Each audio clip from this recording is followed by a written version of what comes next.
Amados, aplaude a Deus, receba o pastor Gil, se honra, em nome de Jesus. Glória a Deus. Pode sentar, queridos. Quantos lembram, quando houve esse barulho aqui, lembra da infância?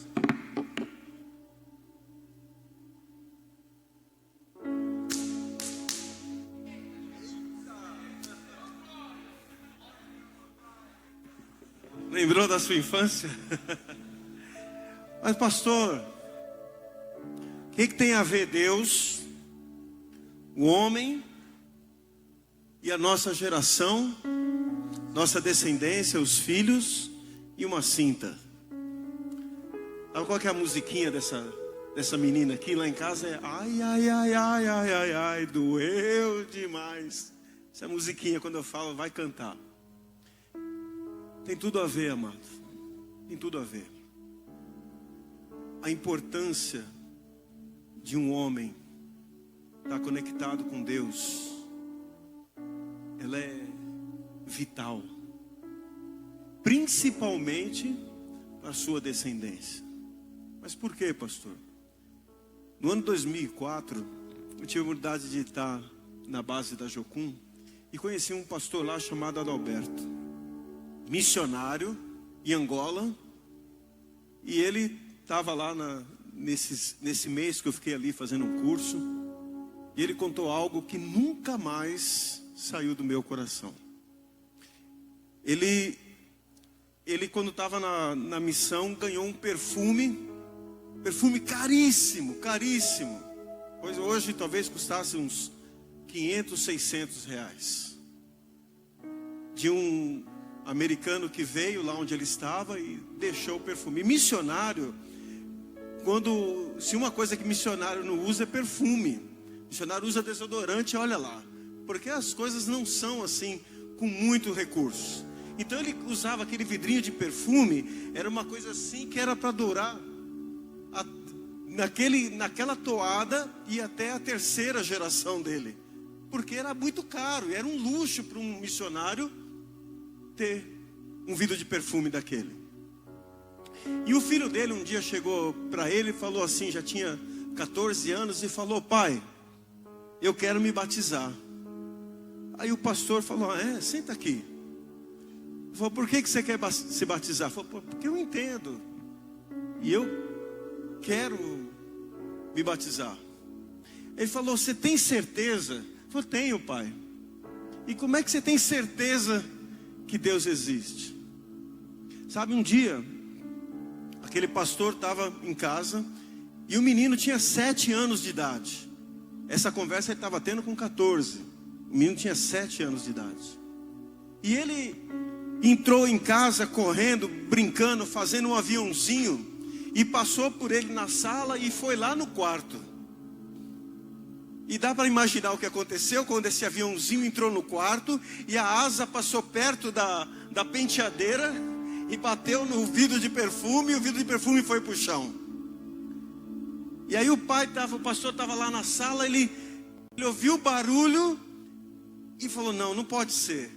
E conforme ele ia andando em direção ao quarto, o cheiro do perfume vinha de encontro a ele, e ele já foi assim, naquele gesto que eu lembro que meu pai fazia isso muito bem, com uma mão fazia assim, com a outra já subia a cinta.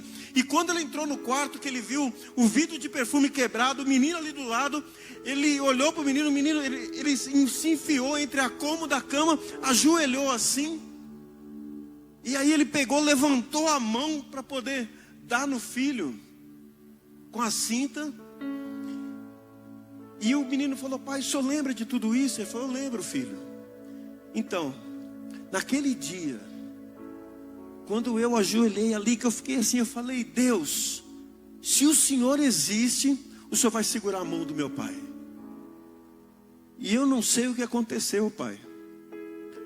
O Senhor sentou na cama e o Senhor tremia, mas o Senhor falou assim: vem cá, filho. Deu um abraço nele e falou: vai brincar, deixa que o pai limpa. E o pastor contou para nós que na hora que ele foi dar a cintada, Deus falou: não bate no seu filho. Não bate no seu filho.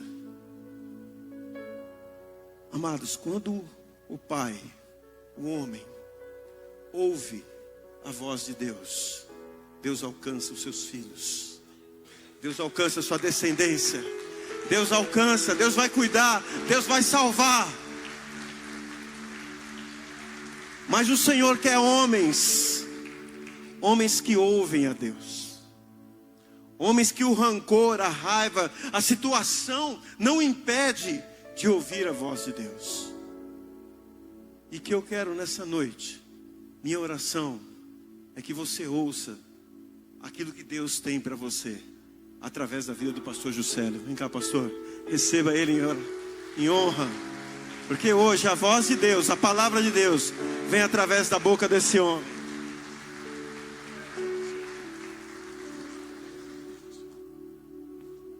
Graças a Deus. Bom, que os irmãos já aprenderam como está livre da cinta, então fica tranquilo. Amém?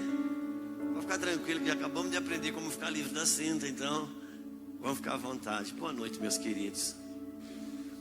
Que a bondade de Deus nos conduz ainda mais fundo nele.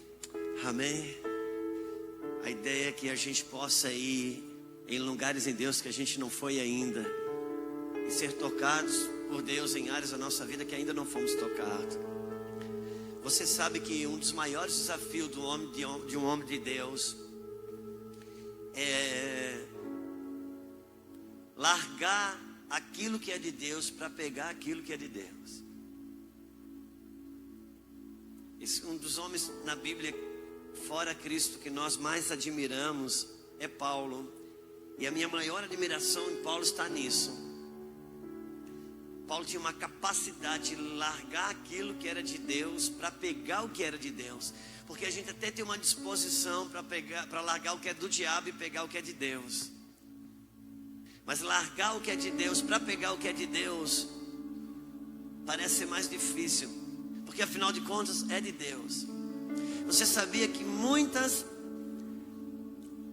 das guerras que hoje perdemos dentro de nossos lares, porque aquele que é sincero vai concordar, estamos perdendo muitas guerras, muitas batalhas, melhor dizendo, nos nossos lares. E um dos maiores motivos é porque nós estamos lutando com armas que nos deram vitória no passado, mas não são suficientes para nos dar vitória hoje.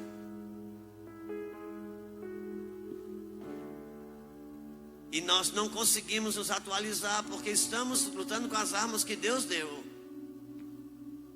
Só que eu preciso entender que Deus não muda, mas Ele se move.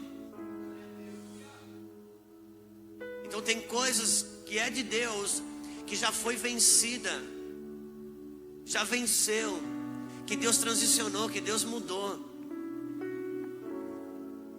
e que a gente precisa transicionar com Deus, largar o que é de Deus para pegar o que é de Deus. E as coisas às vezes é muito mais difícil para a gente. Tem muitos homens de Deus que estão emperrados na sua vida, não é por causa das coisas do diabo, é por causa das coisas de Deus, ainda que pareça uma heresia o que eu estou falando. Qual foi o tropeço de Moisés?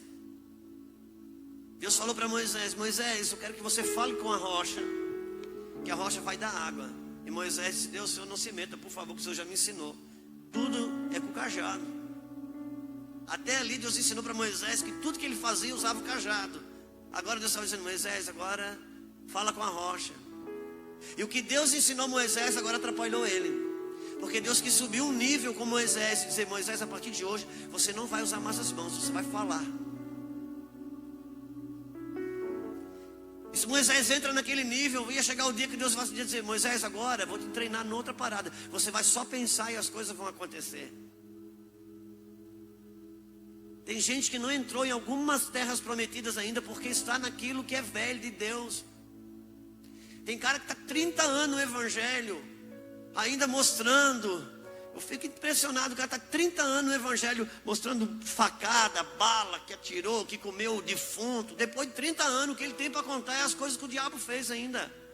Irmão, Saulo foi Saulo por pouco tempo, ele construiu a história como Paulo.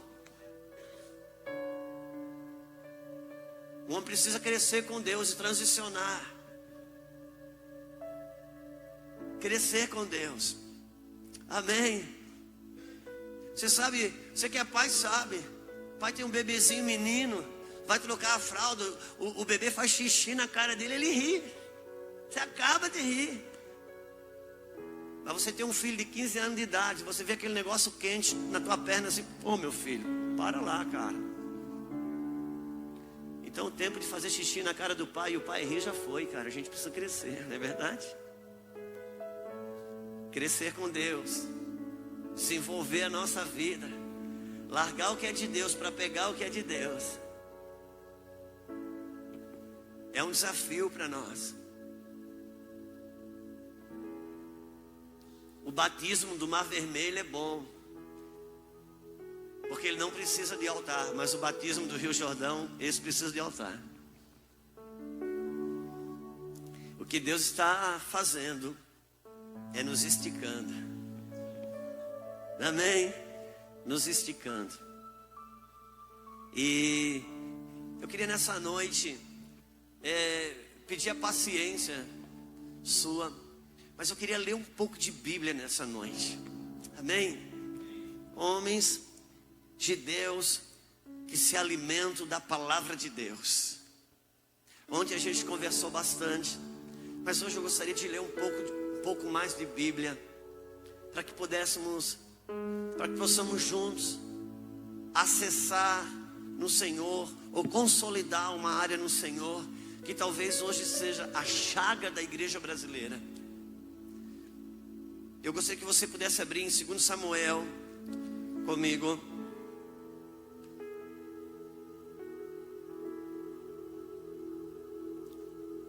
No capítulo 11.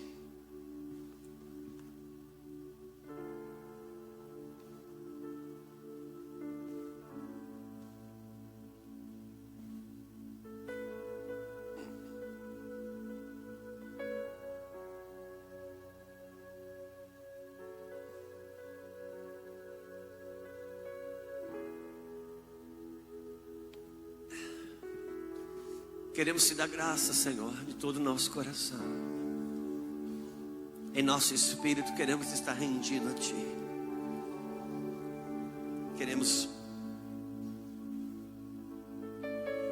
Não queremos viver, Senhor, de pregações. Queremos realmente entrar nos Teus ambientes,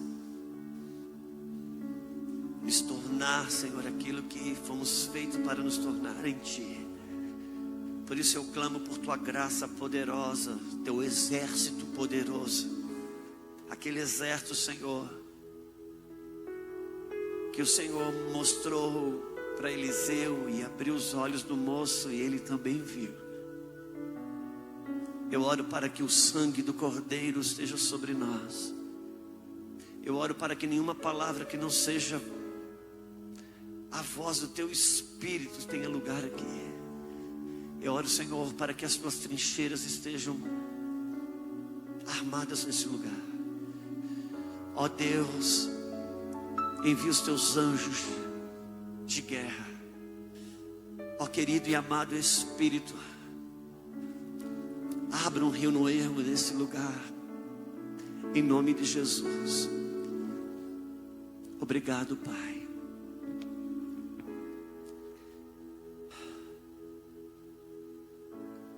Capítulo 11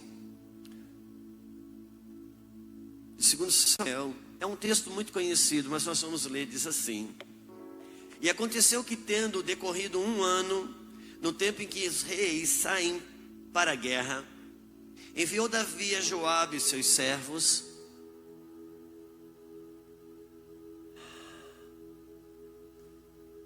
e todo Israel, e eles destruíram os amonitas e sitiaram a Rabá, porém Davi ficou em Jerusalém. Ora, aconteceu que numa tarde Davi se levantou do seu leito e se pôs a passear no terraço da casa real. E do terraço viu uma mulher que se estava lavando, e era esta mulher muito formosa à vista. Tendo Davi enviado indagar a respeito daquela mulher, disseram-lhe: porventura não é Betseba, filha de Eliam, mulher de Urias, o heteu? Então Davi mandou mensageiros para trazê-la, e ela veio a ele. E ele se deitou com ela, pois já estava purificada da sua imundície. Depois ela voltou para a sua casa. a mulher concebeu e mandou dizer a Davi: estou grávida.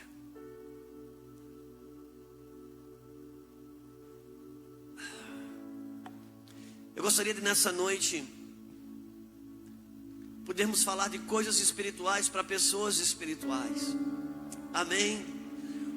Um dos resgates nesses dias a ser feito no seio da igreja do Senhor, no nosso meio, em nossos corações, é um resgate de entendermos que a igreja, ela é uma comunidade profética espiritual. Amém? Nós somos pessoas espirituais. Quem nasceu de novo vive no Espírito. E Paulo disse: se você vive no Espírito, seria bom também que andasse no Espírito. Temos uma consciência espiritual, entender que a Bíblia, ela foi escrita para mim. Deus não escreveu a Bíblia para ele, Deus escreveu a Bíblia para mim. Amém? Então quando eu leio a Bíblia, é Deus falando comigo. A Bíblia nada mais é que uma carta de um pai apaixonado para resgatar seu filho.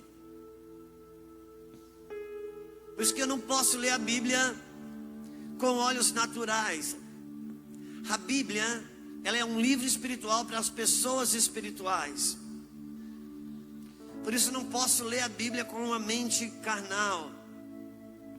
E nessa noite eu gostaria de falar de coisas espirituais para pessoas espirituais. A começar de um homem que seja talvez a maior referência no Antigo Testamento. Deus apontou para esse homem chamado Davi como maior referência. Haja visto que quando o Messias veio, o nosso Cristo, ele se permitiu, se deixou ser chamado filho de Davi. Porque Davi, Deus trabalhou com Davi nas prerrogativas da nova aliança. Porque Davi foi um homem que entendeu aquilo que só uma pessoa nascida de novo poderia entender. E até que Cristo morresse, ressuscitasse, uma pessoa não poderia nascer de novo. Até que Jesus vencesse a morte, uma pessoa não poderia nascer de novo. Por isso não poderia compreender o que Jesus disse para a samaritana, que os verdadeiros adoradores adorariam o Pai em espírito e em verdade. Mas Davi, pasmem, aquele homem, sem ter a possibilidade de nascer de novo, ele compreendeu o que só um novo nascido pode compreender. Deus trabalhou com Davi nas prerrogativas da nova aliança. Por isso que Davi entendeu que Deus não queria sacrifícios. Tinha tabernáculos, eles matavam boi e carneiro, mas Davi fez uma barraca para se encontrar com Deus, porque Davi entendeu, e Davi dizia: suba o meu louvor, a minha adoração como um sacrifício às suas narinas. Davi entendeu que Deus não queria boi, Deus queria ele. E Deus trabalhou com Davi nas prerrogativas da nova aliança. Haja visto que quando Davi, ele olhou, ele adulterou com Betseba, Deus falou a Davi: o que você fez escondido, teus filhos farão a luz do dia. E mais tarde, os filhos de Davi tinham relações sexuais com as concubinas de Davi, no terraço da casa.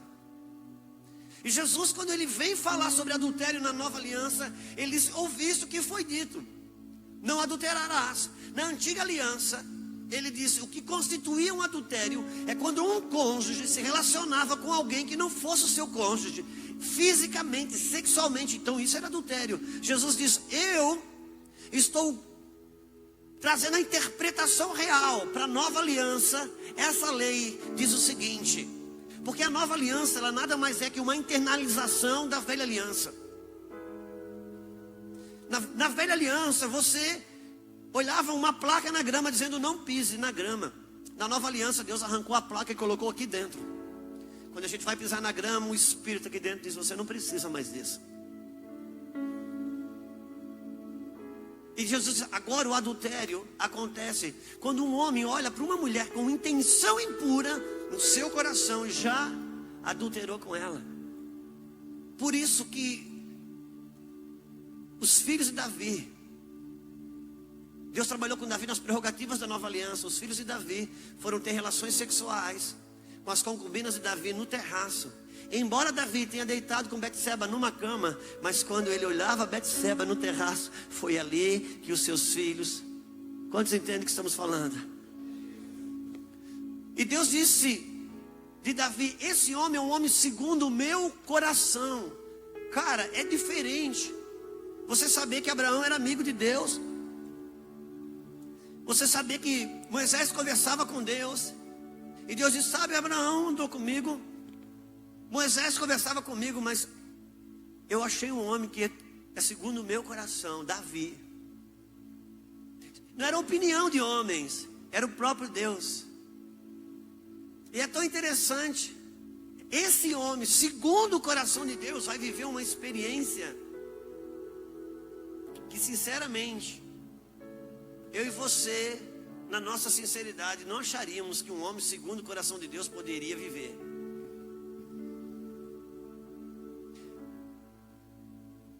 Não basta ser bonzinho, não basta ter um coração para Deus. Suas escolhas definem sua vida. Davi, embora sendo um homem segundo o coração de Deus, quando ele fez uma escolha errada, ele viveu consequências terríveis. E viveu consequências terríveis porque se envolveu com um espírito de imoralidade, um espírito de sensualidade. E o espírito de sensualidade, o espírito de imoralidade, eu gostaria realmente que os irmãos tivessem essa atenção aqui. Nós estamos numa noite, numa batalha espiritual muito grande, que eu gostaria que você conservasse no espírito essa palavra. O espírito de imoralidade, ele é o maior componente de atrofiação da mobilidade espiritual do homem. O espírito da imoralidade, ele atrofia a movimentação espiritual do homem. O espírito da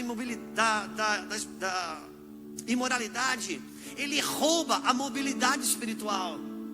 Ele arranca a capacidade da gente responder para as coisas espirituais. Por isso que no versículo 1 diz o seguinte: no tempo em que os reis saíam para a guerra, Davi ficou em casa. Cara, Davi o guerreiro, Davi foi o maior guerreiro que Israel já conheceu. Mas chegou um dia que ele perdeu o ímpeto de guerrear. Ele perdeu o ímpeto de se movimentar, se mobilizar para as coisas do espírito, para guerrear, para responder como um guerreiro. Por algum motivo, foi todo mundo para a guerra, e esse cara já não tinha mais um ímpeto de guerrear. Nos seus piores momentos, perseguido por Saul, cara, ele guerreava sem arma. Ele bateu na casa de Aimeleque e ele estava sem arma.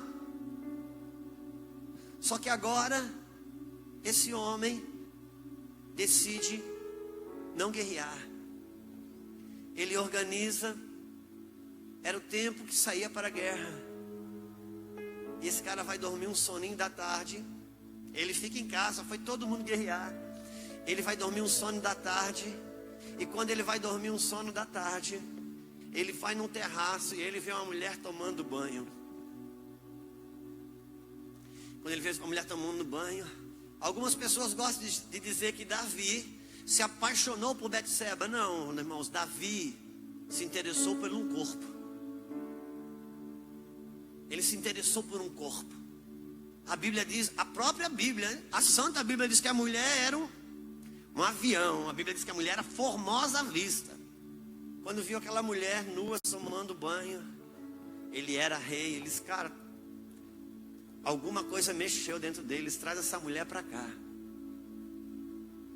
Quando Davi toma essa mulher, se deita com ela, essa mulher vai dizer, depois que ela está grávida, e aquele santo homem, segundo o coração de Deus, além de ter possuído uma esposa, uma mulher que não era dele, que era casada, ele bola um plano. Ele manda chamar o marido dessa mulher que está na guerra. E ele diz, olha, manda chamar o Urias, vem para casa. Porque ele descobriu que a mulher estava grávida. O que ele pensou? Cara, traz o cara da guerra, porque o cara na guerra, ele está na seca. Quando ele chegar em casa, a primeira coisa, ele vai partir para cima. Daí ela engravida, daqui 8 meses e meio, 9, ela vai ganhar o bebê, tudo bem, é do marido. Foi o que ele pensou, arrumar um álibi para a situação. E o Urias vem para casa. Quando ele chega em casa, vai visitar o rei, diz, rei, o que está acontecendo? O senhor mandou me chamar. E Davi sabe de uma coisa, cara, você está cansado desse tempo de guerra aí. Eu fui orar e Deus falou no meu coração que eu precisava dar uma férias para você. Irmãos, não importa o quanto que você é um homem de Deus, quando o espírito da imoralidade toca a nossa vida, mesmo sendo um homem de Deus, mesmo tendo um coração para Deus, a gente entra numa capacidade de fazer coisas que jamais imaginaríamos. E ele diz assim, cara, vai para casa, deita com a sua mulher, lava os pés. Irmãos, isso é um eufemismo. Quando ele falou lava os pés, não estava falando para lavar os pés, não. Para bom entendedor, lava os pés, vá para casa. E aquele homem sai da presença do rei. Davi, daqui a pouco vem a notícia, Davi, o Urias está lá na escada do palácio dormindo.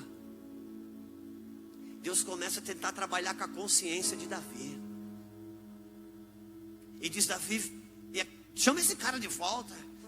O rei chama o cara de volta e diz, meu irmão, tu tá doido, você tá na seca, tua mulher em casa sozinha. Vai pra lá, cara. Aí Davi, Urias começa a dar um show de fidelidade, para Deus acionar a consciência de Davi. Deus mexendo. Urias diz, Israel está em guerra. Os meus irmãos estão em batalha, correndo perigo. Como poderia eu ter deleite e prazer? Uau! Por causa do senso de combate coletivo, aquele homem não se achou no direito de deitar com a sua esposa. Isso sequer mexeu com a consciência de Davi, que deitava com a esposa dele. Quantos entendem o que estamos falando? Aí Davi, cara, não está dando certo. Davi disse, amigão, vem para cá. Então faz o seguinte, senta aí, vamos conversar. Dá uma rodada de vinho. Davi pensou, cara, vou embebedar esse cara. Porque depois que o cara chapa, ela acabou, né, cara? Ele mexeu a cara, perdeu o juízo, né? Acabou. Davi encheu o cara de vinho, disse, agora você vai. Daqui a pouco vem a notícia, Davi, o cara está dormindo na escadaria do palácio. Davi apavorada. Davi chama ele de volta, diz, cara, o que está acontecendo? Vai deitar com a sua mulher. Aí, eu não vou ler, depois duvida de mim, vai procurar na Bíblia para ver se está lá. Deus usa a boca do próprio Urias para dizer o seguinte, pela tua alma e pela tua vida, ó rei, que não irei deitar-me com a minha esposa. Aí já não era Urias falando, era Deus dizendo, Davi, pela tua alma e pela tua vida, eu não vou te dar um álibi para você manter isso escondido. Por causa do plano que eu tenho contigo, por causa da obra que eu tenho contigo, eu não vou deixar você proteger isso, porque eu quero manter você no trono com autoridade, não só no trono sem autoridade. Davi, Deus começa um plano para arrancar esse homem dos calabouços. Irmãos, o espírito de imoralidade, quando ele toca um homem, uma mulher de Deus, ele rouba. Oséias capítulo 11, versículo 6 ou 6:11, vai na Bíblia, diz assim, que o espírito de imoralidade emburrece. E é uma coisa fantástica, emburrece mesmo. O cara perde o sentido. Só que ele não rouba a unção. E ele não rouba a habilidade que o dom proporciona. Mas ele rouba a inteligência espiritual. Por isso que o homem e a mulher de Deus, às vezes, está no espírito de moralidade, mas como a unção e o dom, Deus não corta, ele entra no engano, ou ela entra no engano de pensar, se Deus está me usando, Deus não está reprovando. Entenda uma coisa é respaldo, outra coisa é aprovação. Se o seu filho que estuda hoje na escola reprovar de ano, você vai tirar ele do colégio? Vai tirar? O que vai acontecer, meu irmão? No outro ano você vai pagar a inscrição dele de novo. E sabe o que você vai fazer? Vai comprar o material tudo de novo. E sabe o que você vai fazer? Se você levava uma vez, 2 por semana, você vai levar todo dia. Vai dedicar mais tempo. Porque você vai respaldar o seu filho. Mas não significa dizer que você aprovou ele por ele ter reprovado. Quanto entende o que estamos falando? Uma coisa é respaldo, outra coisa é aprovação. E a Bíblia diz assim, ó: esforçai-vos para se apresentar aprovado diante de Deus, não respaldado. Porque a unção e o dom te respalda, mas quem aprova é a tua vida espiritual.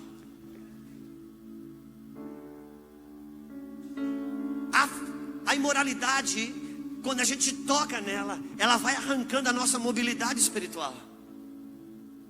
Por isso que Davi não tinha mais interesse na guerra. Ela rouba o espírito da voluntariedade. Por isso que no Salmo 51, quando ele vai orar sobre o arrependimento dele, eu imaginava que Davi ia orar assim: ó Deus, arranca o adultério dentro de mim. Ó Senhor, arranca dentro de mim a imoralidade. Não. Salmo 51. Davi dobra o joelho e: Senhor, me sustenta com o espírito voluntário. Porque quando eu perdi a voluntariedade, que eu parei de guerrear, então eu caí. Quantos entendem? Porque a imoralidade arranca a voluntariedade. Agora você poderia me dizer: pastor, ele primeiro perdeu a voluntariedade, ele primeiro perdeu o interesse na guerra, para depois adulterar. Então não foi o adultério que roubou. Deixa eu lhe dizer uma coisa: você que é bom que eu estou só com homens aqui, e você vai saber. Eu não quero inventar moda da Bíblia não, irmãos, mas quando você medita, você pensa algumas coisas. Irmãos, aquela mulher que Davi olha no terraço tomando banho, ela era vizinha dele. E como vizinha, ela era esposa de um guerreiro dele. Ninguém se tornava um guerreiro de Davi do dia para a noite. Aquela mulher não se mudou aquela semana para ali. Ela morava ali. O que eu estou querendo dizer com isso? Você acha que foi a primeira vez que Davi olhou para ela? Deixa eu lhes fazer uma coisa. Davi vinha bebendo um pouquinho de cada dia. Ele percebeu que a mulher tomava banho lá. Um dia, ele assistia um pouquinho. Outro dia, ele ligava o computador e acessava só um pouquinho. Outro dia, ele trocou só uma mensagenzinha. Até que chegou o dia que veio a guerra, então ele se organizou. Ele manda todo mundo para a guerra. Todo mundo para a guerra. A possibilidade de ser flagrado, ele se protege todo. Vai todo mundo para a guerra. Aí, bem na horinha do banho, ele está lá. Você acha que ele foi pego de surpresa? Não, ele vinha bebendo um pouquinho, porque o espírito de moralidade funciona assim. Sabe o drama de Sansão? Sansão se deitava com Dalila, experimentava um pouquinho, um homem carregado de unção, um homem carregado de poder, se deitava um pouquinho com Dalila, colocava em risco o seu segredo, quase entregava o segredo, e ela queria saber o segredo dele, porque, irmãos, Dalila não era o adversário de Davi, de Sansão. Dalila era a distração, o adversário de Sansão eram os filisteus. Então ela deitava um pouquinho, ela perguntava: qual é o teu segredo? Aí ele brincava um pouquinho, deitava com ela, bebia um pouquinho de moralidade e dormia. Claro que esse sono não é físico, é espiritual. Mas aí então ela dizia para os filisteus: pode ir que ele já entregou o segredo. Daqui alguém gritava: olha os filisteus. Ela já tinha amarrado ele todo. Só que a Bíblia diz que ele rompia com aquelas amarras, como quem rompe um fio de cabelo. Uau! Daqui a pouco ele ia deitava mais um pouquinho com Dalila, bebia mais um pouquinho de moralidade, amarrava de novo. Quando o negócio pegava, ele rompia, conseguia orar, ainda conseguia pregar, ainda conseguia louvar, ainda conseguia aconselhar. Mas daqui a pouco bebia mais um pouquinho, se amarrava. Daqui a pouco o negócio apertava, ele rompia, conseguia ler a Bíblia, conseguia orar, conseguia pregar. Até que chega um dia, o segredo dele vai embora. Ele brincou tanto com o segredo, que o segredo vai embora. Aí ele dorme com ela, e ela amarra ele, corta o cabelo. Está escrito assim: quando disseram, eis aí os filisteus, Sansão disse consigo mesmo: romperei essas cordas, como fiz das outras vezes. Mas daí, porque o espírito de moralidade funciona assim: a gente acessa um pouquinho hoje, assiste um pouquinho amanhã, toca mais um pouquinho, chora a hora, se arrepende, prega e aconselha, toca e canta, aí volta. Só que chegou uma hora que você não consegue mais sair sozinho. Sua oração pessoal não te tira mais desse lugar. Sua vida com Deus sozinha não te tira mais desse lugar. Chega uma hora que o Sansão precisa de ajuda. Um dia Sansão sai de casa para ir aos filisteus. Quando chega no meio do caminho, ele encontra um leão e ele rasga o leão no meio. A Bíblia diz que ele rasga o leão no meio como quem rasga um pano de roupa. Eu não sou de assistir televisão, as nossas filhas dizem que eu só assisto o canal do boi. É que eu gosto de assistir aquele não sei o que, animal, channel, blá blá blá. Quem já sabe o que eu estou falando. Rapaz, e quando eu vejo aqueles leão atacando um búfalo, uma zebra, cara, que voracidade, é uma coisa que você... A Bíblia diz que Sansão, eu pegava um leão daquele e rasgava no meio. Quem é que dava força para ele rasgar um leão no meio? Aquela força não era dele. E ele vai para os filisteus, ele deita um pouco com Dalila, se experimenta na imoralidade. Quando ele volta, ele encontra aquele leão morto. E tinha se formado uma colmeia ali, que tinha mel. E ele experimenta um pouquinho de mel daquela colmeia, só que isso custa caro para ele. Porque ele era um homem separado para Deus, consagrado, nazireu. Ele não podia tocar naquilo que era morto. O que Sansão fez? Sansão voltou para experimentar um pouquinho de mel no leão que ele já tinha lutado e Deus tinha dado vitória sobre ele. Não volta para experimentar um pouquinho de mel com um leão que Deus já deu poder para você vencê-la. E esse homem, quando ele começa a beber um pouquinho, ele vai perdendo o ímpeto de guerra. Porque a imoralidade, ela rouba a minha capacidade de responder para as coisas do Espírito. Nós temos um caso muito categórico em Gênesis. Se você puder abrir comigo, o irmão que está ajudando bastante a gente, em Gênesis 19, por favor. Volta aqui um pouquinho antes, irmão, me perdoa. Deixa eu mostrar uma coisa para você. Em 2 Samuel 11 ainda. Porque isso aqui talvez seja uma das coisas mais fortes para mim. Nós estamos falando de coisas espirituais para pessoas espirituais, amém? Versículo 1 do capítulo 11.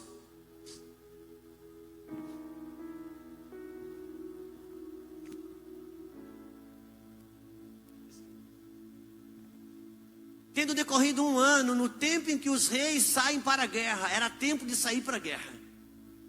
Davi fica em casa, enviou Joabe com eles, os seus servos e todo Israel, e eles destruíram os amonitas. Segura aí, irmãos.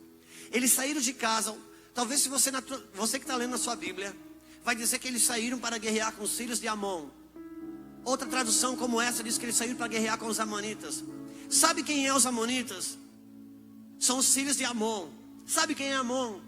Amon é um filho de incesto de Ló, e uma das suas filhas. Ló teve duas filhas. Ló teve relações sexuais com duas filhas dele, que nasceu Moabe de uma filha e nasceu Amon de outra filha. Os moabitas e os amonitas, está escrito na Torá que eles não podem entrar na congregação dos filhos de Deus.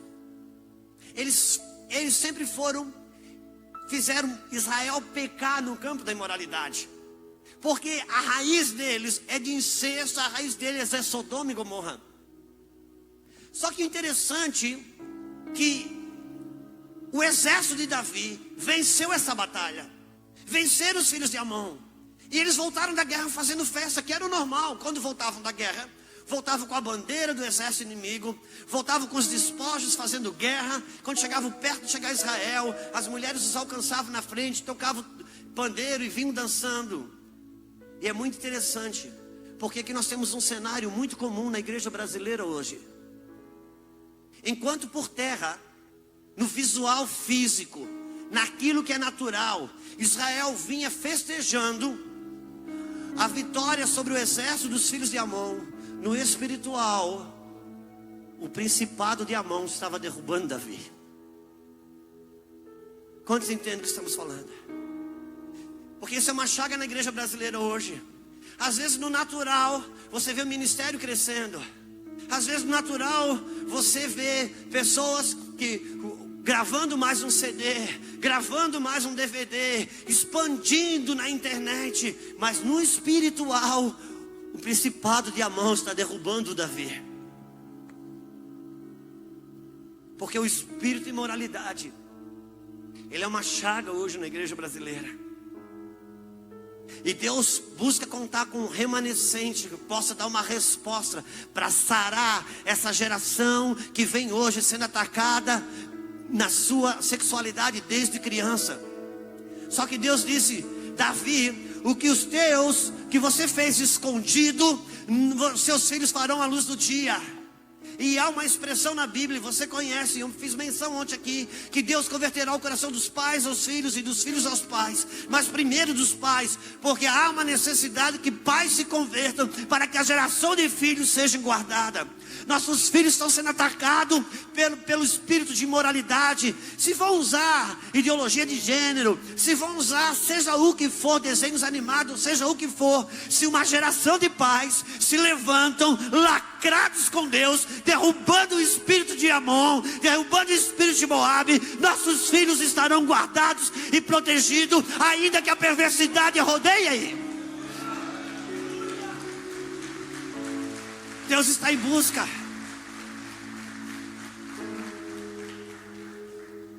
Só que a imoralidade, irmãos, ela rouba a mobilidade espiritual.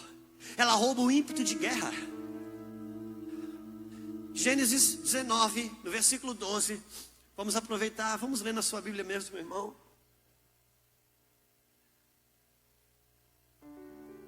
Obrigado, gente.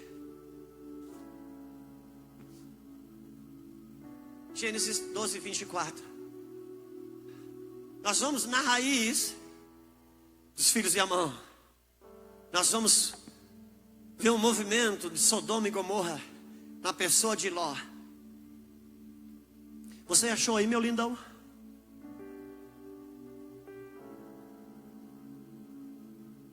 É Gênesis 19, a partir do versículo 12.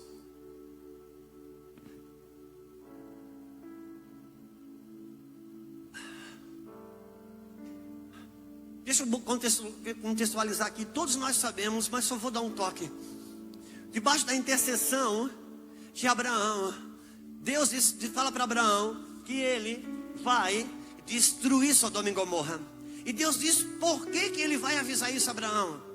Ele avisa isso a Abraão porque Deus, ele diz assim: como ocultarei as coisas para Abraão, visto que ele vai ordenar a sua casa aos seus filhos, aos filhos dos seus filhos, sobre tudo aquilo que eu tenho dito sobre ele.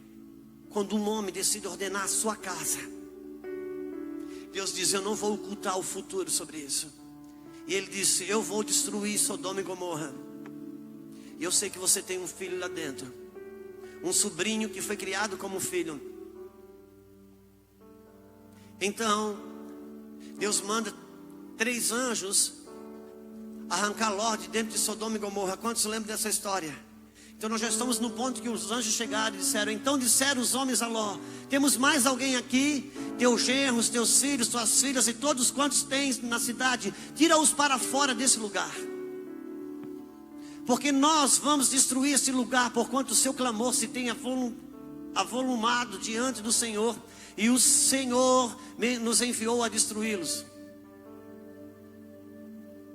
Tendo saído, Ló falou com seus genros que haviam de casar com suas filhas, e disseram-lhe: levantai-vos, saí desse lugar, porque o Senhor há de destruir a cidade. Mas ele pareceu aos seus genros como quem estava zombando. E ao amanhecer, os anjos apertavam com Ló, dizendo: levanta-te, toma tua mulher, tuas 2 filhas que estão aqui, para que não pereçam no castigo da cidade. Pode segurar aí, meu irmão. Deixa eu lhe dizer uma coisa. Importa dizer que Ló, ele era tido como justo. Em 1 Pedro, você vai ver que Pedro, num só versículo, chama 3 vezes Ló de justo. Ló não era um homem que vivia a imoralidade daquela cidade. Ló conservava suas filhas virgens. Ló não trabalhava, não atuava na imoralidade. Mas é interessante que, embora Ló não tivesse uma ação ativa com a imoralidade, ele vivia no meio de uma geração imoral e num ambiente de imoralidade. E isso por si só mantinha Ló numa condição lenta para se mover para o espírito. É muito interessante. 3 anjos vêm na casa dele e dizem: cara, tira a tua família daí agora, porque nós vamos fazer desse fogo e enxofre sobre essa cidade. Sabe o que aconteceu com Ló? Ló foi dormir, deixou para o outro dia. Quantos entendem o que estamos falando? Chegou no outro dia, os anjos acordaram. Ló ficou na cama dormindo. E ao amanhecer, os anjos apertavam com Ló, dizendo: levanta-te. O cara está na cama ainda. Ainda que ele entendeu que os anjos estavam falando, ele reconheceu que os anjos estavam falando, ele acreditou que ia descer fogo e enxofre, mas ele não tinha mobilidade para responder. Quantos entendem isso? Ainda que esse homem não se envolvesse ativamente com o espírito de imoralidade, no meio de uma geração imoral e de um ambiente de imoralidade, isso por si só roubava a mobilidade espiritual. Então, eles: levanta-te, toma tuas mulheres, tuas 2 filhas que estão aqui, para que não pereça no castigo dessa cidade. Então Ló se levanta então. Quando os tinham tirado para fora, disse um deles: escapa-te, salva a tua vida, não olhes para trás. Ele levanta, ele vai tomar o café dele. Chega uma hora que os anjos não aguentam. Os anjos pegam na mão de Ló, pega na mão de Ló e sai correndo com Ló. Deixa eu dizer algo para você, meu querido. Eu gostaria que pudéssemos entender que a Bíblia fala, Jesus diz assim: ó, a vinda do Filho do Homem será como nos dias de Noé e nos dias de Sodoma e Gomorra. Eu preciso compreender os dias que eu estou vivendo.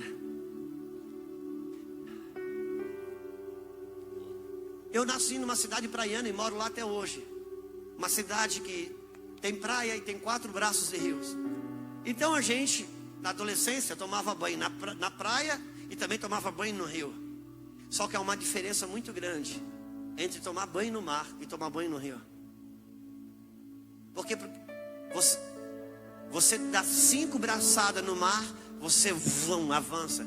Você dá 5 braçadas no rio, você não sai do lugar. Porque o rio, a água doce, ela é pesada, mas a água do mar é leve. É interessante, porque é o mesmo nadador, com a mesma habilidade, com a mesma força, mas a mobilidade dele ali, no rio é uma e no mar é outra. O que eu estou querendo dizer com isso? Quem aqui tem mais de 10 anos de fé? Levante a mão, por favor. Você tem mais de 10 anos de vida de fé. Certamente você ama mais Jesus hoje do que há 10 anos atrás. Certamente você tem mais conhecimento de Deus hoje do que 10 anos atrás. Certamente você tem mais Bíblia hoje do que 10 anos atrás. Agora deixa eu te perguntar, está mais fácil orar e jejuar hoje ou há 10 anos atrás? Ok, por quê? O que aconteceu, cara? Será que você não ama Deus? Não, você ama. A diferença é que você nadava no mar e agora você está nadando no rio e no Tietê. Mesmo você não estando relacionando-se com a imoralidade, você cumpre o papel do fumante passivo. Você já ouviu falar no fumante passivo? É aquele que fuma sem acender o cigarro. Nós vivemos dias que a imoralidade, ela nos ataca de todos os lados.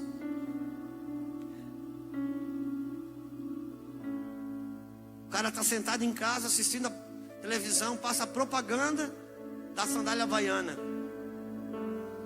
Uma modelo com 1,80 m, seminua, com a sandália da havaiana no pé. Diga uma coisa, você tá olhando para a tira da havaiana? A tua mulher pensa que você está olhando para a tira da havaiana. Você não precisa mais procurar hoje. Ló, ainda que ele não tivesse uma vida ativa com o mundo da imoralidade, com o mundo da pornografia, ele não conseguia mobilidade, porque a imoralidade, ela rouba a mobilidade espiritual. Ela rouba o ímpeto de guerra, da oração, do jejum, de você batalhar, de você responder para aquilo que é divino. Agora tu imagine aquela pessoa que já tocou na imoralidade, ou que se relaciona com o mundo da pornografia. Ela entra em redes e embaraços, que dependendo do grau que ela entra, ela não consegue sair sozinha. Não consegue. Vai precisar de ajuda.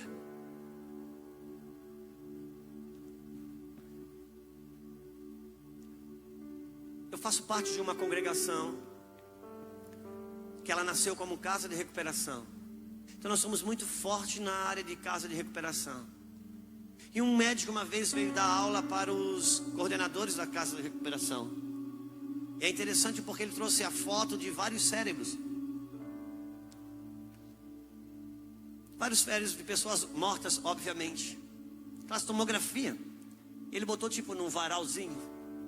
E cada cérebro tinha um tipo de mancha preta, marronzada. E ele foi dizendo, ó, esse cérebro aqui é uma pessoa com 15, que teve 10 anos de cocaína e 5 anos de heroína, e o cérebro dela não morreu nessa condição.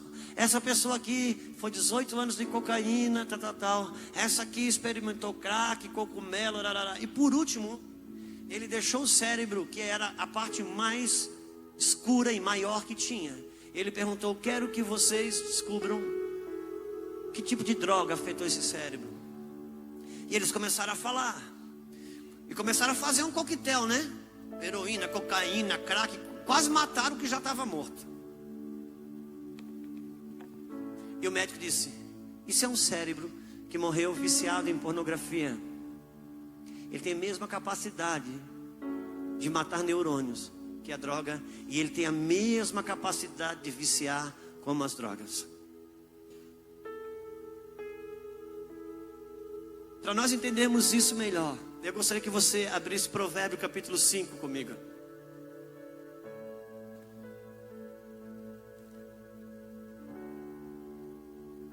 Provérbios capítulo 5.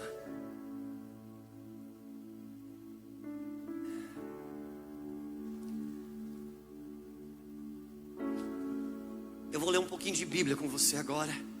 Eu peço paciência. Mas nada como a palavra. Diz assim.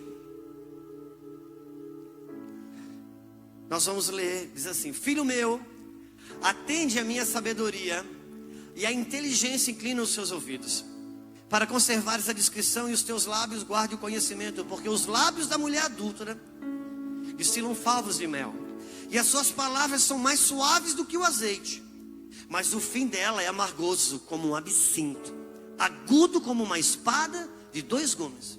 Os seus pés descem à morte, e os seus passos conduzem ao inferno.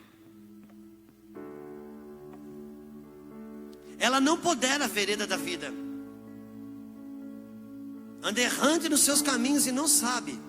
Agora, pois, filho meu, dá-me ouvido e não te desvie das palavras da minha boca. Afasta o teu caminho da mulher adúltera e não te aproximes da porta da sua casa, para que não des a outro a tua honra, nem os teus anos a cruéis, para que dos teus bens não se fartem os estranhos, e o fruto do seu trabalho não entre na casa alheia, e gemas no fim da tua vida, quando se consumir a tua carne e o teu corpo, e digas: como aborreci o ensino, e desprezou o meu coração a disciplina, e não escutei a voz dos que me ensinavam, nem a meus mestres inclinei os ouvidos. Quase que me achei em todo o mal que sucedeu no meio da assembleia da congregação. Versículo 20. Porque, filho meu, andarias cego pela estranha e abraçarias o peito da outra? Porque os caminhos dos homens estão perante os olhos do Senhor, e Ele considera todas as suas veredas. Eu posso estar, irmãos, muitas vezes eu viajo sozinho. Muitas vezes eu estou num quarto de hotel. Minha esposa não está ali. Meu pastor não está ali. As pessoas que me acham e me consideram muito não estão ali. Mas os olhos do Senhor estão ali. Quanto ao perverso, a sua iniquidade o prenderão, com as cordas do seu pecado será detido. São amarras, são cordas. Ele morrerá pela falta de disciplina, e pela sua muita loucura, perdido, cambaleia. Versículo 20. Filho meu, guarda o mandamento do teu pai e não deixa as instruções da tua mãe. Irmãos, a mulher na Bíblia, quase sempre, ela tem uma aplicação à igreja. Por isso que a Bíblia está dizendo: filho meu, guarda o mandamento do teu pai e não deixa a instrução da tua mãe. Guarda o mandamento de Deus, teu pai, e não deixa a instrução da tua mãe, a igreja. Ata ao teu pescoço, ao teu coração, pendura ao teu pescoço. Quando caminhares, isso te guiará. Quando te deitares, te guardará. Quando te acordares, falará contigo. Porque o mandamento é lâmpada e a instrução é luz. E as repreensões da disciplina são o caminho da vida. Para quê? Para te guardar da vil mulher e das lisonjas da mulher alheia. Não cobices no teu coração a sua formosura. Não te deixes prender. Não te deixes prender com as suas olhadelas. Porque uma prostituta, o máximo que se paga é um pedaço de pão. Mas a adúltera anda à caça da sua vida preciosa. Ou seja, a prostituição empobrece e o adultério mata. Tomará alguém fogo no seu seio sem que as suas vestes se incendeiam? Ou andará alguém sobre as brasas sem que se queime os seus pés? Assim será com que se chegar a mulher do seu próximo. Não ficará sem castigo o que nela tocar. Pode o cara andar em cima das brasas sem queimar os pés? Não tem como você tocar nessas coisas e sua malha espiritual não ser afetada. Oh, mas o Senhor não me perdoa. Irmãos, entenda uma coisa: você não precisa pedir perdão para ser perdoado por Deus. Quando Ele imolou seu Filho Jesus Cristo, Ele já decidiu que você está perdoado. Você que é pai sabe o que eu estou falando. Filho está perdoado antes de pecar. Nós não estamos falando de perdão. Nós estamos falando da malha espiritual de um homem que fica comprometido. Quais estão? Por isso que Hebreus fala: deixando tão de perto, deixando todo o embaraço e todo o pecado que tão de perto nos rodeia. Corramos para a carreira que está nos proposta. Por quê? Porque pecado é embaraço que imobiliza a minha corrida. Mas nós vamos avançar nisso. Capítulo 7. Filho meu, guarda as palavras. Versículo 32, perdão, meu irmão. Capítulo 6, 32. O que adultera com uma mulher está fora de si. Só mesmo quem quer arruinar-se é que pratica tal coisa. Achará açoites infame, o seu opróbrio nunca se apagará. Capítulo 7. Eu gostaria, irmãos, no capítulo 7, eu gostaria de falar de coisas espirituais para pessoas espirituais. Eu gostaria que você entendesse uma movimentação da igreja. Quando eu falo igreja, irmãos, eu não estou falando da denominação. Quando eu falo igreja, eu não estou falando do Ministério Mevan lá de Itajaí. Eu não estou falando da igreja, eu estou falando a igreja. E num contexto de igreja brasileira. Capítulo 7 diz assim: filho meu, guarda as minhas palavras e a conserva dentro de ti os meus mandamentos. Guarda os meus mandamentos e vive. E a minha lei como a menina dos teus olhos. Ata aos dedos, escreve na tábua do teu coração. E diga tu a sabedoria: tu és minha irmã. E ao entendimento chama teu parente. Para quê? Para te guardar da mulher alheia, da estranha, que lisonjeia com palavras. Porque da janela da minha casa, por minhas grades, olhando eu, vi entre os simples e descobri entre os jovens um que era carente de juízo.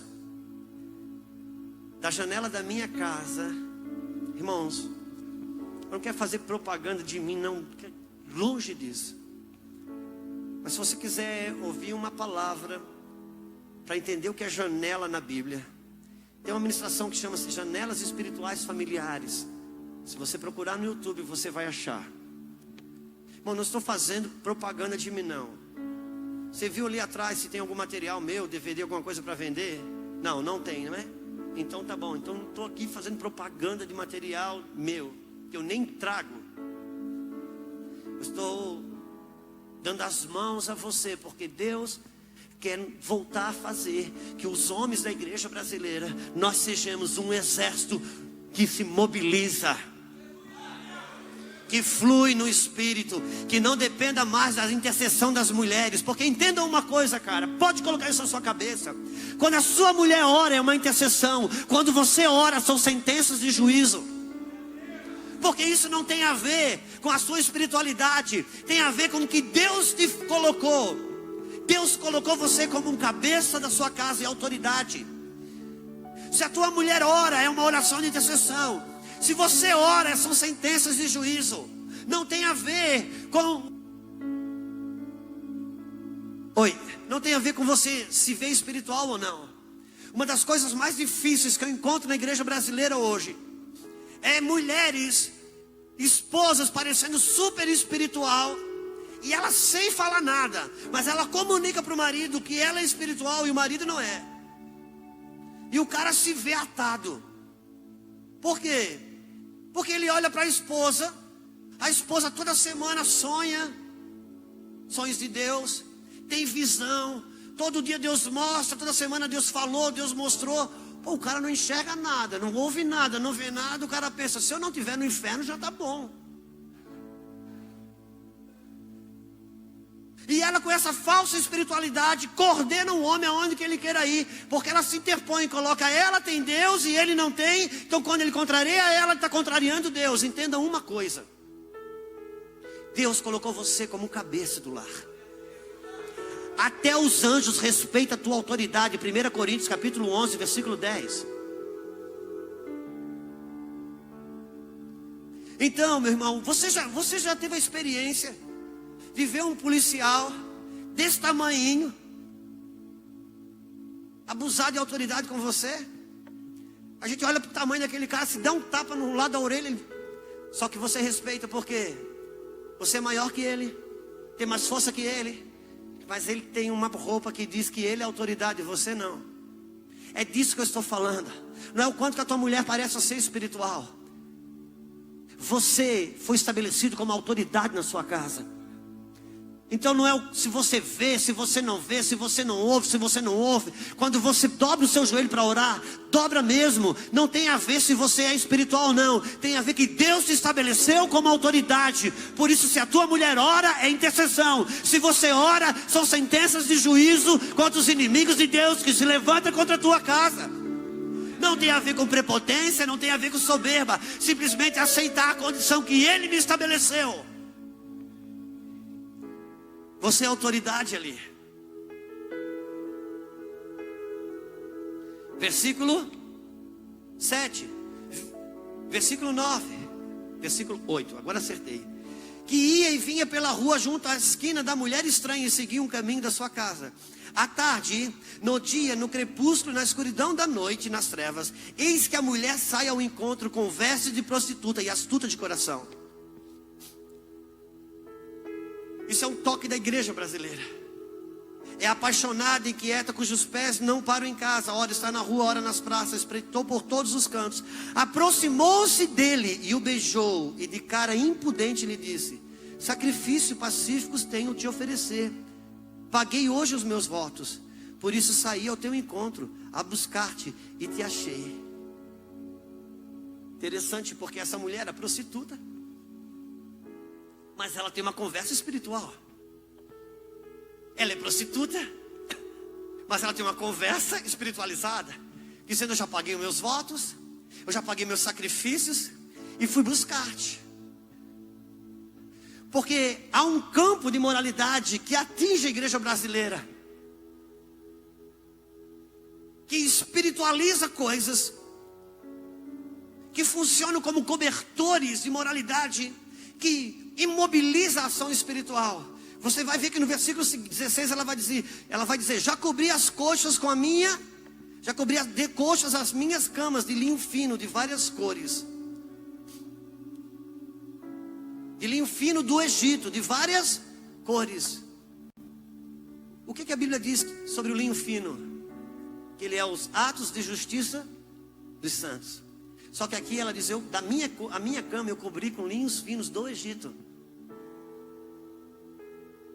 É a influência do Egito na igreja, sensualizando, espíritos de sensualidade e imoralidade, tocando homens, tocando mulheres, passando por ambientes da igreja.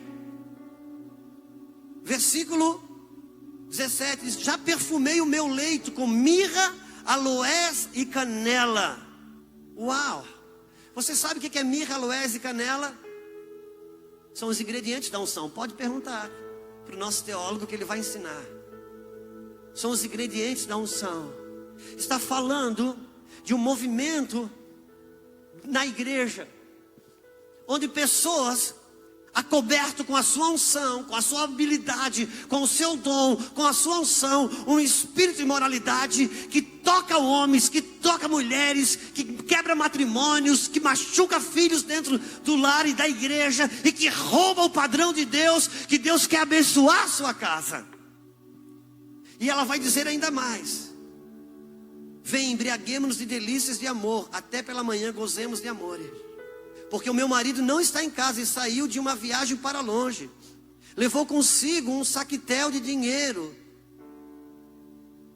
E só no dia marcado voltará para casa. Eu gosto da minha tradução. Eu até pedi para ele botar uma foto da minha Bíblia ali. Eu não sei se ele pode colocar no versículo 20. Versículo 20.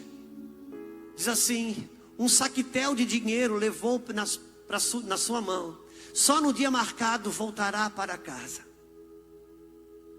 Deixa eu lhe dizer uma coisa. Essa mulher, com linhos finos do Egito, com os ingredientes da unção, com habilidade, com unção, com dons, buscando o prazer imoral, ela fala o seguinte: o meu marido, ele fez uma viagem longa, nós podemos viver isso aqui, ele só vai voltar num dia marcado. Ouça-me, quem é a esposa que você conhece, que o marido fez uma viagem longa e tem um dia marcado para voltar? Diga, meu teólogo, qual é a esposa que você conhece, que o marido fez uma viagem longa, mas ele marcou e disse: um dia eu volto? Não pense que você vai viver os teus prazeres do jeito que você quiser, usando a minha unção, usando o meu dom, mas um dia eu volto, e quando eu voltar, um dia eu volto.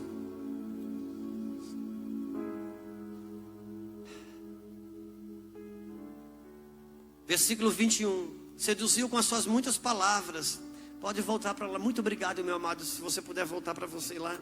Seduziu com muitas palavras, com lisonja dos seus lábios o arrastou. E ele num instante a segue como boi que vai ao matador, como servo que corre para a rede, até que a flecha lhe atravesse o coração, como a ave que se apressa para o laço, sem saber que isso lhe custará a vida. Agora, pois, filho meu, dá-me ouvido e sê atento às palavras da minha boca. Não se desvie o teu coração para o caminho dela, e não andes perdido nas suas veredas, porque a muitos feriu e derrubou, e são muitos os que por ela foram mortos. A sua casa é caminho para a sepultura, e desce às recâmaras da morte. Deus não está falando de uma mulher, de uma pessoa exclusiva, porque a nossa luta não é contra carne nem sangue, mas contra principados. Filho meu, a muitos o espírito de imoralidade tem derrubado, tem amarrado a sua mobilidade espiritual. Funciona no dom, funciona na unção, funciona na sua habilidade de dom, mas não há mais movimentação espiritual de fato e de verdade. Pode acontecer coisas. Irmãos, eu me converti sendo batizado no Espírito Santo, com padres homossexuais impondo as mãos sobre mim. Salvação, cura. Quando Deus quer fazer, não importa. Quando alguém cai num lugar para morrer afogado, para salvar, meu irmão, você faz qualquer coisa, joga um pedaço de corda, um pedaço de pau, amarra 5 camisas para salvar. Agora, para não voltar a morrer, é preciso fortalecer-se no Senhor. O espírito de imoralidade tem afetado, hoje é a chaga da igreja brasileira. Só que isso, graças a Deus, não é uma coisa que Deus queira nos punir. É uma coisa que Deus quer nos fortalecer para combater e trazer um padrão que protege nosso lar e a nossa casa. Deixa eu dizer uma coisa para vocês, meus irmãos. Maioria, isso não é regra, mas quando você trabalha, quando você conversa com os irmãos da área de cura e libertação, pessoas que passaram crianças que passaram pelo abusos sexuais, na maioria deles, quando você conversa com os pais naquela data, naquele período, estavam envolvidos com imoralidade. E o Senhor quer fortalecer. Deus não está dizendo que é a minha santidade que protege a minha casa. Quem protege a minha casa é Ele. A Bíblia diz que o diabo, o maligno não me toca, mas a Bíblia diz que eu posso dar lugar ao diabo. Deus estava chamando um exército. Se você olhar, eu vou abrir ainda mais 2 textos. Pode estar cansativo para você, mas eu peço a sua paciência. Eu estou trabalhando para a proteção da sua e da minha casa. Eu gostaria que abríssemos em 2 Reis, no capítulo 9. Enquanto você procura 2 Reis 9, no versículo 12, eu vou só dando um contexto para que a gente possa entrar nele. 2 Reis 9, versículo 12.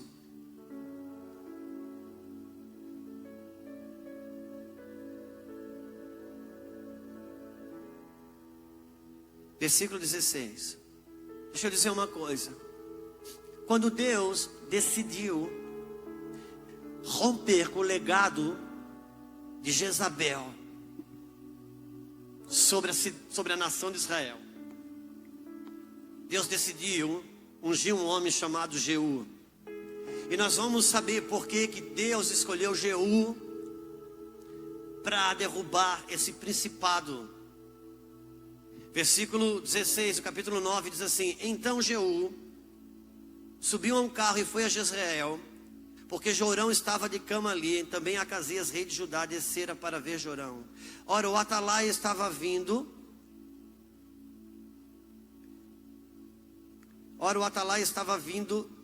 Não, vou pegar o versículo 6 só para mostrar o momento que ele foi ungido. Capítulo 9, 6. Diz assim: então se levantou Jeú e entrou na casa, e o jovem derramou-lhe o azeite sobre a cabeça. Ele disse: assim diz o Senhor Deus de Israel, que ungi reis sobre o povo do Senhor, sobre Israel. Ferirás a casa de Acabe teu senhor, para que eu vingue da mão de Jezabel o sangue dos meus servos e os profetas, e o sangue de todos os servos do Senhor. No versículo 16, esse homem sai. Então subiu Jeú num carro e foi-se a Jezreel, porque Jorão estava de cama ali. Também Acasias, o rei de Judá, descera para ver Jorão. Ora, os atalaias estavam na torre de Jezreel, e viu a tropa de Jeú que vinha, e disse: vejo uma tropa. Então disse Jorão: toma um cavaleiro e envia ao seu encontro, para que lhe pergunte se há paz. Foi-lhe o cavaleiro ao encontro e disse: há paz. Assim diz o rei: há paz. Respondeu Jeú: que tens tu com a paz? Passa para trás de mim. O atalaia deu aviso dizendo: chegou a eles o mensageiro, porém não volta. Por favor, olhe para mim. Quando Deus ungiu esse homem, Jeú, ele não quer saber de nada. Ele recebeu uma palavra: destrói Jezabel. Ele entra no carro e ele vai em direção ao palácio de Jezabel. Quando o rei percebe aquele carro vindo, o atalaia disse: vem gente aí, uma tropa. O rei disse: manda pessoas na frente, mensageiro, para saber se ele vem em paz. O mensageiro para Jeú, vem Jeú, diz: você está vindo em paz? O rei quer saber. E Jeú diz: o que você tem com a paz? Para trás de mim. Irmãos, esse para trás de mim, aquela cabeça já foi. Amém? Qual é o próximo versículo? Versículo 19, é isso? Então enviou Jorão outro cavaleiro. Chegando a eles, disse-lhe: assim diz o Senhor, a paz. Respondeu Jeú: que tens tu com a paz? Passa para trás de mim. Outra cabeça já foi embora. O atalaia deu aviso, dizendo também: este chegou a eles, porém não volta. E o guiar do carro parece como o de Jeú, filho de Nício, porque guia como um louco. Uau! Uau! O espírito de imoralidade que tem o seu transfundo na pessoa de Jezabel. Quando Jeú vai ao confronto com ele, Jezabel manda um mensageiro parar. Ele não para. Jezabel manda outro mensageiro, ele não para. Sabe o que diz o atalaia? Diz: cara, olhando aqui, não dá para ver quem é, mas só pode ser Jeú, porque ele guia como um louco. Deixa eu lhe dizer uma coisa: esse tipo de espírito, você não pode ter diplomacia com ele. Não tem como você ter negociação com ele. Quantos aqui assistiram um filme chamado A Prova de Amor? Um camarada que converte ao seu Senhor, queria servir ao Senhor. Cada vez que sentava na frente daquele computador, aquela paginazinha piscava e ele ia ler. Ele tinha essa prática, até que a mulher dele acaba caindo em adultério. Deixa eu lhe dizer uma coisa: muitas vezes esposas na igreja que caem em adultério, na maioria das vezes que sentamos para conversar, para tratar um assunto dessa natureza, quando você vai ver, o marido estava na pornografia. Só que daí a igreja toda junta um monte de pedra na mão para dar naquela mulher. Certamente ela vai responder pelo ato dela. Só que a maioria das vezes, quem abriu essa brecha, quem abriu esse legado para o espírito de imoralidade entrar na casa, foi o próprio marido. Mas aí o apedrejamento vem para aquela mulher. Não tem negociação. Então esse cara agora queria servir a Deus. Sempre aquele computador pisava. Um dia, meu irmão, ele agarra no monitor assim, arranca, vem fio, vem pedaço de parede, vem tudo.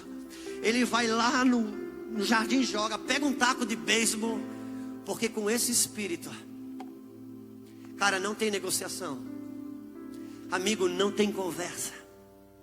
Deixa eu lhe dizer uma coisa, não tem ninguém bom nisso, não tem ninguém super espiritual nisso. Se você começa a ser enredado por um espírito dessa natureza, você pode estar no seu melhor emprego, se você viu que o seu coração está balançado, se fixou alguém, suas mensagens trocando com alguém ali dentro, se você viu que você está enredado, não adianta querer criar uma situação, meu irmão, não tem. Se precisar, perde o emprego, se precisar, perde salário, mas não perca a sua integridade no reino do Espírito, não perca o seu lar, não perca o seu casamento, não perca a sua casa. Não tem negociação com esse espírito, cara, não tem ninguém bom. Vou te falar uma coisa, eu tenho um iPad, eu tenho um celular. Minha esposa tem um celular, minha filha tem um celular, minha outra filha tem um celular. Nós temos um sistema tudo integrado. Tudo que eu acesso, as minhas filhas sabem que eu acessei. Tudo que eu assisto, as minhas filhas sabem que eu assisti. É tudo transparente lá em casa. Ô pastor, você é um cara crente e santo. Não, irmão, é porque eu não sou. Por isso que eu preciso fazer isso. Se eu fosse, eu não precisava. Quantos entendem o que estamos falando?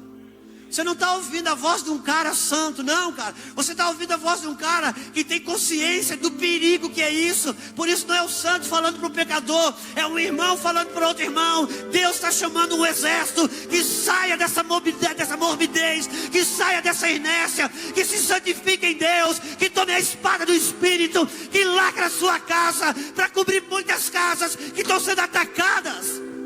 Deus está te chamando, meu amado. O Senhor está te chamando.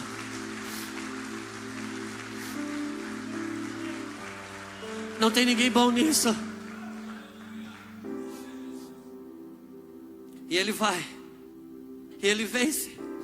Versículo 21. Disse Jorão: aparelhe o carro. Ele aparelhar o carro. Saiu Jorão, rei de Israel. Versículo 22. Sucedeu que, vendo Jorão a Jeú, perguntou: a paz, Jeú? Ele respondeu: que paz há, enquanto perduram as prostituições da tua mãe Jezabel e as suas muitas feitiçarias. Sabe o que acontece? Eu falei das janelas espirituais familiares. Essa ministração de janelas espirituais sobre familiares, eu vou falar dessa janela que está aqui agora, que eu vou ler. Jezabel mandou várias coisas parar esse homem e não conseguiu. Sabe, pastor, Jezabel mandou na frente, talvez mandou o dinheiro e ele não parou. Talvez mandou a fama para derrubá-lo e ele não parou. Talvez mandou uma ofensa, uma traição e ele não parou. Quando a Jezabel, que ela era o maior símbolo do maior principado que destrói família,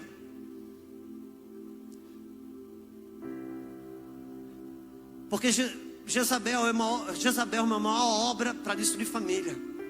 Por isso que quem derruba o altar de Baal para Jeú poder derrubar Jezabel é Elias. Por isso que é Elias que vai converter o coração dos pais aos filhos e dos filhos aos pais.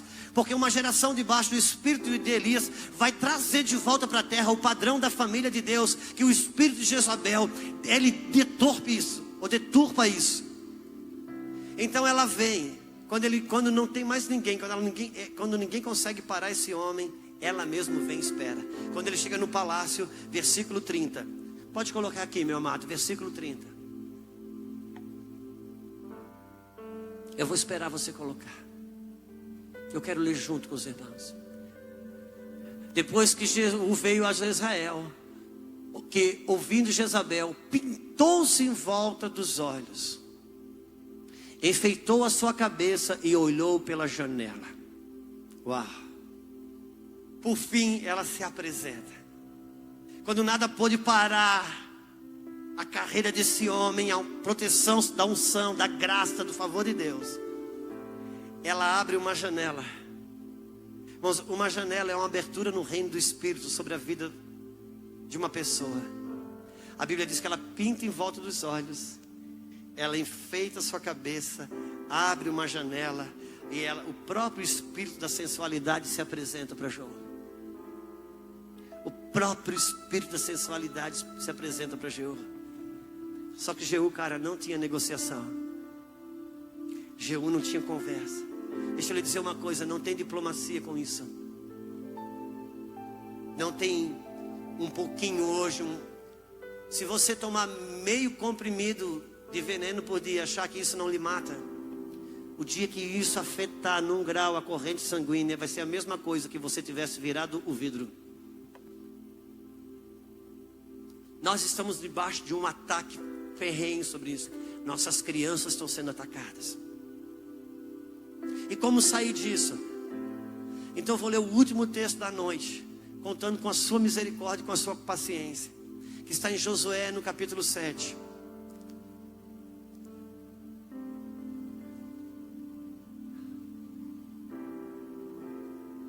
Nós estamos combatendo no reino do Espírito.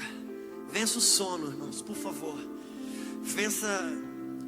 Nós estamos num combate espiritual. Eu sei o que eu estou falando. Capítulo 7. Mas os filhos de Israel cometeram uma transgressão no tocante ao anátema, pois Acã, filho de Carni, filho de Zabed, filho de Zerá, filho da tribo de Judá, tomou do anátema, e a ira do Senhor se acendeu contra os filhos de Israel. Versículo 2. Josué enviou de Jericó alguns homens à cidade de Ai, que está junto a Bet-Avém, ao oriente de Betel, e disse-lhes: subi e espiai a terra. Subiram, pois, aqueles homens e a espiaram a cidade de Ai. Voltaram a Josué e disseram-lhe: não suba todo o povo, subam uns 2 ou 3 mil e destruam a cidade de Ai. Não fadigues ali todo o povo, porque os habitantes são poucos. Segura aí, você vê que a disposição para a guerra não era a mesma. Quando ele simplesmente disse: não, o povo é pequeno, não vou mexer com o exército todo não vou usar potência total. Eles tinham acabado de derrubar Jericó. Irmãos, o que nos derruba não são as grandes coisas, mas são as pequenas. Versículo próximo. Assim subiram lá do povo cerca de 3 mil homens, os quais fugiram diante dos homens de Ai. Continuemos. E os homens de Ai mataram deles cerca de 36 mil, havendo-os perseguido desde a porta de Sabarim, bateram-nos na descida, e o coração do povo se derreteu e se tornou em água. Ou seja, eles levaram uma surra. Então Josué rasgou as suas vestes, se prostrou com o rosto em terra perante a arca do Senhor até a tarde, ele e os anciãos de Israel, e se deitaram pó sobre as suas cabeças.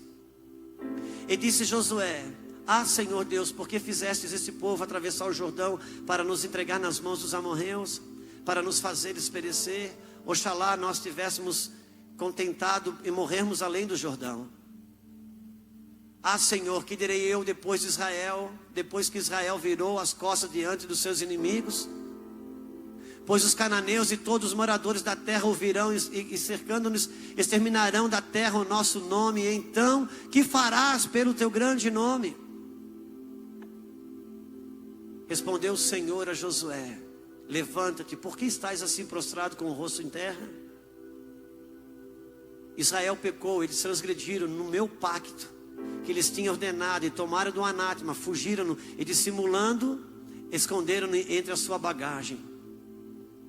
Por isso os filhos de Israel não puderam subsistir perante os seus inimigos, viraram as costas diante deles, porquanto se fizeram um anátema. Não serei mais convosco, se não destruíres um anátema do meio de vós.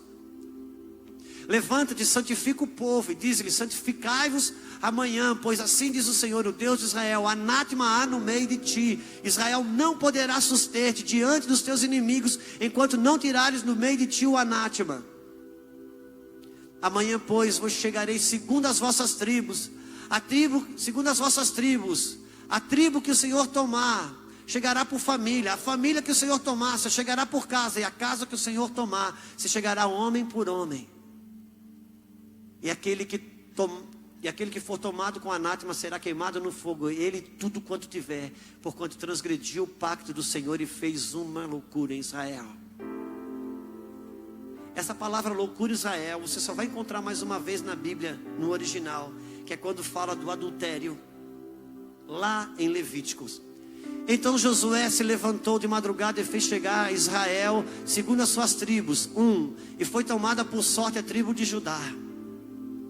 Fez chegar a tribo de Judá e foi tomada a família, 2, dos Zeraitas.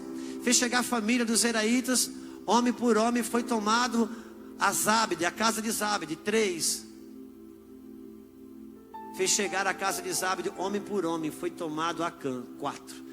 Filho de Carmim, filho de Zábide, filho de Zerá, da tribo de Judá.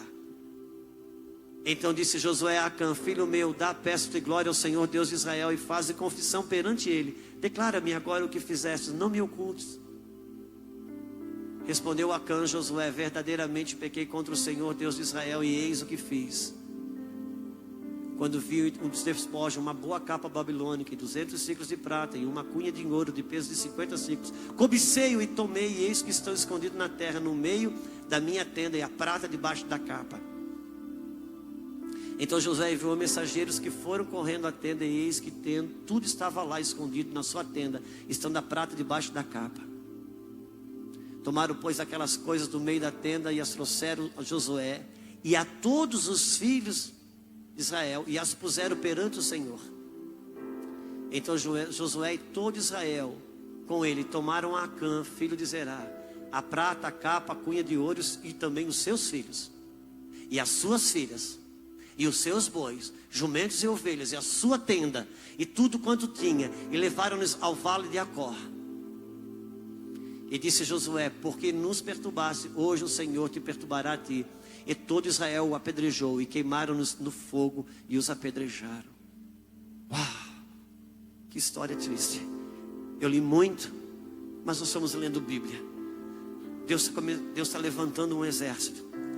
E um exército não vai ser alinhado se não estiver fortalecido na palavra. E eu sei que vocês têm recebido palavra. Mas você recebe palavra e chega um tempo que Deus troca uma trombeta para um alinhamento, toca uma trombeta para uma retomada. E eu percebo que eu quero dar voz também a uma trombeta para dizer: o que alimentou vocês até agora está desafiando a vocês a tomar uma postura. Deus, quando Josué vê batalha perdida, ele se apavora e diz: Deus, o que aconteceu? Josué diz: cara, por que você está orando? A anátema, a coisa escondida. Eu falei para vocês não tirar nada de Jericó, porque Jericó foi a primeira conquista, e os despojos tinham que ficar lá, porque o primeiro é do Senhor. E quando ele descobre isso, ele começa a orar. Daí Deus fala uma coisa. Deus diz o seguinte, e eu vou estar encerrando por aqui. Deus diz o seguinte: é preciso tirar o anátema de meio de vós. Irmãos, quando Deus tirar o anátema, Deus não estava querendo arrancar a pessoa, mas aquilo que estava escondido.